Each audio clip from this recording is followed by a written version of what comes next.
প্রিয় সুধী, প্রীতীয় শুভেচ্ছা নেবেন। যে যেখানে আছেন আশা করি ভালো আছেন। আপনারা সাম্প্রতিক যুগান্তরে একটি খবর দেখেছেন। যারা দেখেননি তাদের জন্য বলি, ওই যুগান্তরের খবরটিতে বলেছে যে বাংলাদেশে আসন্ন যে নির্বাচনটি ফেব্রুয়ারি মাসে হবে বলে কথা রয়েছে, সেই নির্বাচনটি নানাবিধ কারণে 2 মাস পিছনে যেতে পারে। অর্থাৎ ফেব্রুয়ারিতে না হয়ে সেটি মার্চ এবং এপ্রিলে চলে যেতে পারে। তাহলে এখন বিষয়টা হচ্ছে, ডক্টর ইউনূস ক্ষমতায় আসার পর প্রথমে বলেছিলেন যে 2024 সালের মাঝামাঝিতে নির্বাচনটি হবে, কিন্তু লন্ডনে এসে জনাব তারেক রহমানের সাথে একটি মিটিং করলেন। সেই মিটিংয়ের পর তিনি সিদ্ধান্ত দিলেন যে এটি 2026 সালের ফেব্রুয়ারির মাঝামাঝি নাগাদ হতে পারে এবং হবে। এমনটাই ছিল, কারণ ফেব্রুয়ারির 14 তারিখ থেকে সম্ভবত ঈদ, রোজা, সেহেতু রোজার আগেই নির্বাচনটি হওয়ার কথা ছিল। কিন্তু এখন যেহেতু আপনারা শুনছেন যে নির্বাচনটি ফেব্রুয়ারিতে রয়ে আরও 2 মাস পিছাতে পারে, এর কারণ কি? এবং যদি এই পিছানো হয় তাহলে এটা কি ফেব্রুয়ারি থেকে আরও একটু বেশি পিছাবে নাকি আরও একটু কম পিছাবে, সে বিষয়টিও একটি ভাবনার বিষয়। মূল বিষয়টি হচ্ছে, ব্রিটেন, আমেরিকা এবং ইউরোপিয়ান ইউনিয়নের যে রাষ্ট্রদূতরা রয়েছে, জাতিসংঘ মানবাধিকার কমিশন এবং জাতিসংঘের যেসব প্রতিষ্ঠান রয়েছে যারা নির্বাচন মনিটরিং করেন, তারা সহ সবাই এক বাক্যে একটি কথা ডক্টর ইউনূসকে নোট দিয়ে বলে দিয়েছেন, যেটি আমেরিকান দূতাবাসের মাধ্যমে ডক্টর ইউনূসের কাছে গিয়ে পৌঁছেছে। সেখানে একদম ক্লিয়ার একটি কথা, যে 14 দলীয় জোটে যারা ছিল, আওয়ামী লীগ, জাতীয় পার্টি, জাসদ এবং অন্যান্য যেসব দল ছিল, তাদেরকে বাদ দিয়ে যদি বাংলাদেশে কোনো নির্বাচন হয়, বিশেষ করে জাতীয় পার্টি এবং আওয়ামী লীগ, তাইলে সেই নির্বাচনটিকে আন্তর্জাতিক মহল একটি গ্রহণযোগ্য নির্বাচন বলে মেনে নেবে না। আমেরিকার সেই নোটে এমনও কথা ছিল যে আওয়ামী লীগের সময়ে যেই নির্বাচনে বিএনপি এবং জামাতে ইসলামী সহ আরও অন্যান্য জোট বয়কট করেছে, সেই নির্বাচনটিকে আমরা কাজ চালানোর জন্য মেনে নিয়েছি, কিন্তু আমরা সঠিকভাবে এটাকে সঠিক গণতান্ত্রিক নির্বাচন বলিনি। তারপরেও এখন যে নির্বাচনটি ফেব্রুয়ারিতে হওয়ার কথা রয়েছে, সেই নির্বাচনটি শেখ হাসিনার আমলে যে কোনো নির্বাচনের চাইতেও খারাপ হবে। কেননা শেখ হাসিনা কিন্তু কখনো বিএনপিকে বা জামাতকে নির্বাচনে অংশগ্রহণ করা থেকে বিরত রাখেনি। তারা বলেছে যে নির্বাচন হবে প্রধানমন্ত্রী শেখ হাসিনার অধীনে, যারা চায় তারা অংশগ্রহণ করবে, যারা চায় অংশগ্রহণ করবে না। ডেমোক্রেসিতে কারো অংশগ্রহণ করা এবং না করা দুইটাই হচ্ছে রাজনৈতিক দলের চয়েস।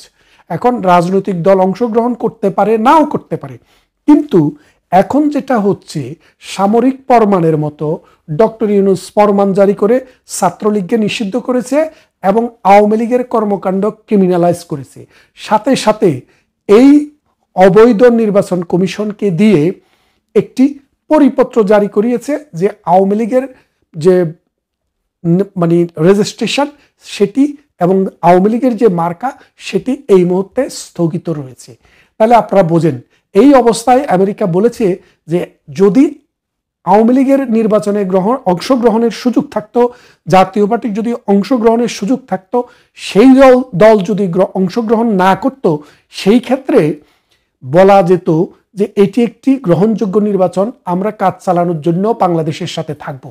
কিন্তু যেহেতু এই দলগুলোকে সিস্টেমেটিক্যালি অংশগ্রহণ না করার জন্য গভর্নমেন্টের কাছ থেকে পরিপত্র জারির মাধ্যমে নিষিদ্ধ ঘোষণা করা হয়েছে, সেহেতু এটাকে আমরা গণতান্ত্রিক কোনো শক্তি হিসাবে মনে করি না এবং আমরা এই সরকারকে স্বীকৃতি দেব না।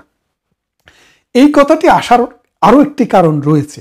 সেই কারণটি অতি সাম্প্রতিক আপনারা দেখেছেন, মালয়েশিয়ার রাজধানী কুয়ালালামপুরে আমেরিকার প্রতিরক্ষামন্ত্রী এবং ভারতের প্রতিরক্ষামন্ত্রীর মধ্যে একটি প্রতিরক্ষা সহযোগিতা চুক্তি স্বাক্ষরিত হয়েছে। এটি নিয়ে আমি আগে একটি ভিডিও করেছি, সেটা নিয়ে আজকে বিস্তারিত আর বলতে চাই না। সে ভিডিওটিতে আমি বিস্তারিত বলেছিলাম। ওই চুক্তিটি হওয়ার পর আমেরিকার কাছে এখন একটা অব্লিগেশন হয়ে গেছে যে বাংলাদেশে যদি আওয়ামী লীগ এবং বাম দলীয় যেই সব জোট আওয়ামী লীগের সাথে ছিল এবং জাতীয় পার্টি, এই কটি দল যদি নির্বাচনে না থাকে, সেই ক্ষেত্রে বিএনপি এবং মৌলবাদী শক্তিরা বাংলাদেশের রাজনীতিকে নিয়ন্ত্রণ করবে। সেই নির্বাচনের মাধ্যমে যদি কোনো সরকার গঠিত হয়, সেটি একটি মৌলবাদী সরকার হবে, জঙ্গিবাদ আস্তানা বাঁধবে এই দক্ষিণ পূর্ব এশিয়াতে। এর ফলে ভারত সহ অনেক দেশের স্থিতিশীলতা বিনষ্ট করার চেষ্টা করা হবে এখান থেকে, যেমনটা আফগানিস্তানে তালেবান দিয়ে করেছে, যেমনটা পাকিস্তান তেহরিকে তালেবান, তারপরে জৈশি মোহাম্মদ, লস্করে তৈয়বা, এই রকম জঙ্গি সংগঠনগুলা এই ভারতীয় সীমান্ত, কাশ্মীর এবং পাকিস্তানকে যেভাবে একটি একদম অকার্যকর রাষ্ট্রে পরিণত করেছে, অর্থনৈতিকভাবে ভঙ্গুর করে দিয়েছে, সেই রকম একটি অবস্থা তৈরি হবে বাংলাদেশে। এবং আমেরিকা, ব্রিটেন, পশ্চিমা শক্তি, জাপান এই রকম কোনো নির্বাচনও দেখতে চায় না, এই রকম কোনো অবৈধ গোষ্ঠী, এরকম কোনো জঙ্গি গোষ্ঠী, সাম্প্রদায়িক গোষ্ঠীর উত্থানও দেখতে চায় না। বিশেষ করে ভারতের সাথে চুক্তিটি হওয়ার পর আমেরিকা সিদ্ধান্ত নিয়েছে যে বাংলাদেশের এই রকম কোনো নির্বাচনকে, যেহেতু ভারত এটাকে মনে করে ভারতের জন্য, দক্ষিণ পূর্ব এশিয়ার জন্য, বাংলাদেশের জন্য এটা একটা হুমকি, সেই ক্ষেত্রে আমেরিকা এটাকে আর সমর্থন দেবে না।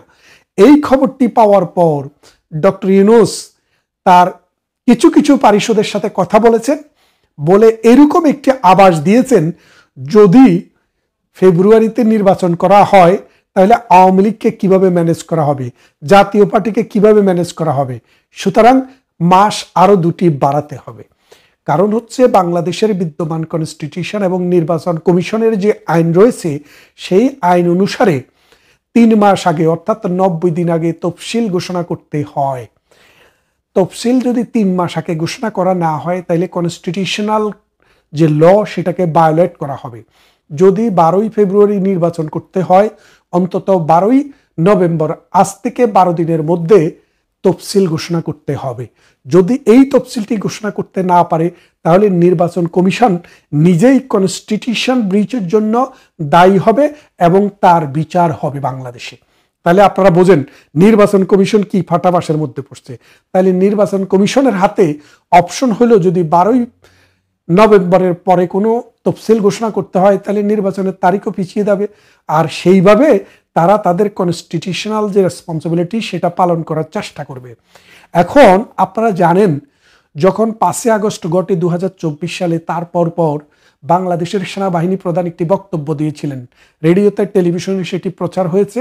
সেই বক্তৃতায় তিনি বলেছেন, আমরা ডক্টর ইউনূসের যে সরকার বা যে তত্ত্বাবধায়ক যে সরকার আসবে, অন্তর্বর্তীকালীন যে সরকার আসবে, সেই সরকারকে 18 মাস সময় দেব। কত মাস? 18 মাস। এই 18 মাস সময়ের মধ্যে জানুয়ারির 15 তারিখ পড়ে, তার মধ্যে যদি কোনো নির্বাচন না হয়, তাহলে সেনাবাহিনীর মধ্যে যে রিপার্কেশনটা হচ্ছে আপনারা জানেন, যে সেনাবাহিনীর বিরুদ্ধে যুদ্ধ অপরাধের বিচার শুরু করেছে।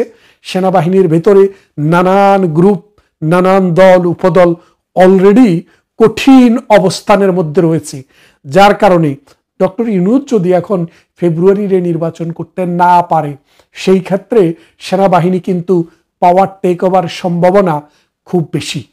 তাহলে দেখেন, সমস্যা কিন্তু একদিক থেকে নয়, সমস্যা 3 দিক থেকে।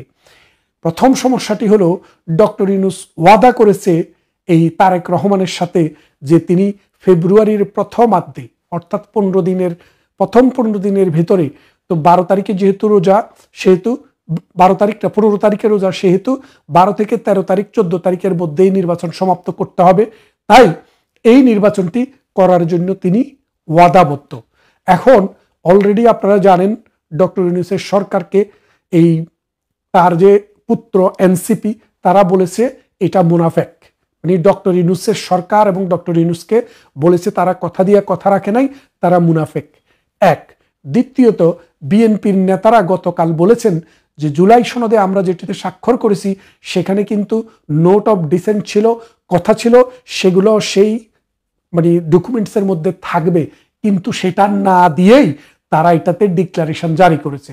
সুতরাং ডক্টর ইউনূসকে তারাও বলেছে মুনাফেক এবং তারাও বলেছে মিথ্যাবাদী, প্রতারক। তাহলে দেখেন, আমরা আওয়ামী লীগ আমরা না বললাম, তাদের যারা সরকার, যাদের মানে তাদেরকে যারা সরকার নিয়োগ করেছে, এনসিপি, জামাতে ইসলামী এবং বিএনপি, এই 3টার মধ্যে 2টি দল অলরেডি ডক্টর ইউনূসকে একটি মুনাফেক হিসেবে ঘোষণা দিয়েছে। তাহলে বোঝেন এই মুনাফেক ঘোষণার পর ডক্টর ইউনূস কিন্তু খুব প্রেশারের মধ্যে আছে যে আমি তো অলরেডি মুনাফেক হয়ে গেছি, যদি ফেব্রুয়ারি নির্বাচন না করতে পারি তাহলে আরো কঠিন অবস্থা। অন্যদিকে আমেরিকা এবং ব্রিটেন বলে দিয়েছে আওয়ামী লীগ, জাতীয় পার্টি এবং তার জোট ছাড়া কোনো নির্বাচন হলে সেই সরকারকে তারা রিকগনিশন দেবে না, অর্থাৎ সরকারকে স্বীকৃতি দেবে না, যেমনটা তালেবান সরকারকে দেওয়া হয় নাই। এমতো অবস্থায় ডক্টর ইউনূসের উভয় সংকট।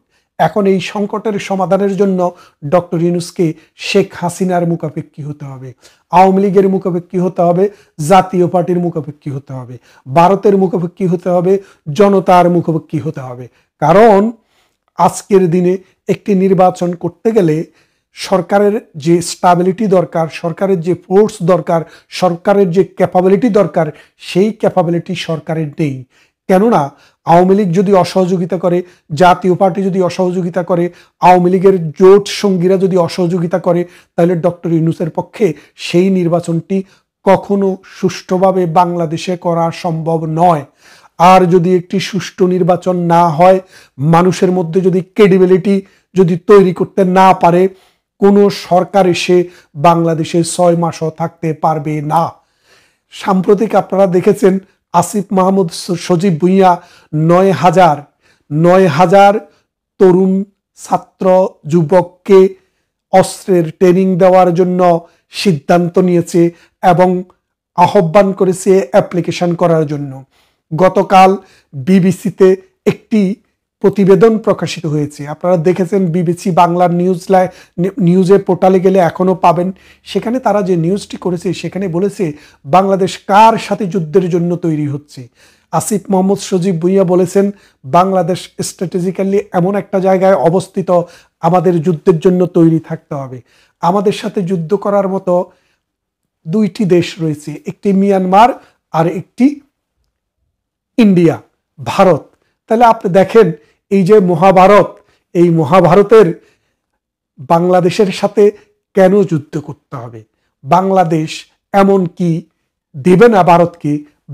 ভারত চাইলে, আমি জানি না বাংলাদেশের এমন কি রত্ন আছে, কিন্তু বাংলাদেশের যে টেরিটোরিয়াল ইন্টিগ্রিটি, ভারত যদি চায় 5 ঘন্টারও কম সময়ে সেটা কিন্তু ভারত দখল করতে পারে। অথচ ভারত কিন্তু কোনো কালেই সেটি চায়নি, এখনো চায় না। কেননা 1971 সালের মহান মুক্তিযুদ্ধের পর থেকে কত সুযোগে বাংলাদেশে এসছে, ভারত কিন্তু সেটা চায়নি। তার মানেটা দাঁড়াচ্ছে সজীব ভুঁইয়া বুঝতে পেরেছেন বাংলাদেশে ফেব্রুয়ারির নির্বাচনটি ক্রেডিবল হবে না, সেই নির্বাচনের সরকার 6 মাসও টিকতে পারবে না, যার কারণে এবং আন্তর্জাতিক কোনো স্বীকৃতিও আসবে না, যার কারণে তিনি জঙ্গি প্রশিক্ষণ রাষ্ট্রের টাকায় দেওয়ার জন্য এই 9,000 ছাত্রকে প্রাথমিক পর্যায়ে বাছাই করেছেন। আপনাদের সবার প্রতি অনুরোধ রইল, আপনারা আপনাদের সন্তানদের ভবিষ্যৎ যদি চান, যারা যারা এই প্রশিক্ষণ নেবে তাদের ভবিষ্যৎ অন্ধকার। কারণ এই প্রশিক্ষিত জঙ্গিদেরকে আফগানিস্তানের মতো কোনো রাষ্ট্রে যুদ্ধ হলে সেখানে পাঠানো হবে। আপনারা জানেন পাকিস্তানে একটি যুদ্ধ চলছে, তেহরিকে তালেবান। এই তালেবানরা পাকিস্তান সরকারের বিরুদ্ধে যুদ্ধ করছে, সেখানে আরেকটি তালেবান স্টেট তৈরি করার জন্য। আসুন আমরা আমাদের সন্তানদেরকে রক্ষা করি এই মৌলবাদী, এই জামাত শিবিরের এজেন্ট এবং এই জঙ্গিদের কথায় আমাদের ছেলেমেয়েদেরকে আমরা যুদ্ধে যাওয়ার ট্রেনিং দিতে দেব না। এবং বিবিসির খবরটি দেখলে দেখবেন তির্যকভাবে বলেছেন যে বাংলাদেশ আসলে স্ট্র্যাটেজিক্যালি কার সাথে যুদ্ধ করতে চাচ্ছে। সেই জন্য বলছি যে নানান হিসাব কিতাবে দেখা যাচ্ছে বাংলাদেশে আসলে ফেব্রুয়ারিতে কোনো নির্বাচন হচ্ছে না। যদি ফেব্রুয়ারিতে নির্বাচন না হয় তাহলে কখন হবে সেটি আমরা দেখব। এক, দ্বিতীয়ত আরেকটি ইস্যু যে একটি গণভোট চাচ্ছে। এই গণভোট বিষয়ে আপনারা যদি দেখেন, আজকে যদি গণভোট দেন তাহলে তো আওয়ামী লীগকে আর মার্কা দেওয়া লাগছে না। আওয়ামী লীগ এবং বিএনপির লোকেরা যদি গণভোটে না বলে তাহলে এই জামাত এবং এনসিপির কি হবে, ডক্টর ইউনূসের কি হবে, সেই কথাটি মাথায় রেখে আমরাও কিন্তু গণভোটের দিকে পদার্পণ করব। কারণ এই গণভোট মানেই হচ্ছে একটি না ভোট। আর এই না ভোটটি বিএনপি এবং আওয়ামী লীগের 70% লোক যদি দেয়, তো জামাত আর এনসিপি বানের জলে ভেসে যাবে। আসুন, বাংলাদেশকে রক্ষা করতে হলে আওয়ামী লীগকে ইনক্লুড করেই যেই কোনো নির্বাচন চিন্তা করতে হবে, এবং আওয়ামী লীগের নেতা কর্মী যারা রয়েছেন সবাই প্রস্তুত হন, ডাক আসবে। আপনারাও নির্বাচন করবেন, আপনারাও নৌকা মার্কা দেখবেন, এবং এই বাংলাদেশে আওয়ামী লীগ ছাড়া কোনো নির্বাচন হবে না। কেননা এই বাংলাদেশ আওয়ামী লীগের নেতৃত্বে তৈরি হয়েছে এবং উন্নত হয়েছে। কথা হবে অন্য কোনো ভিডিওতে। ভালো থাকবেন ততক্ষণ।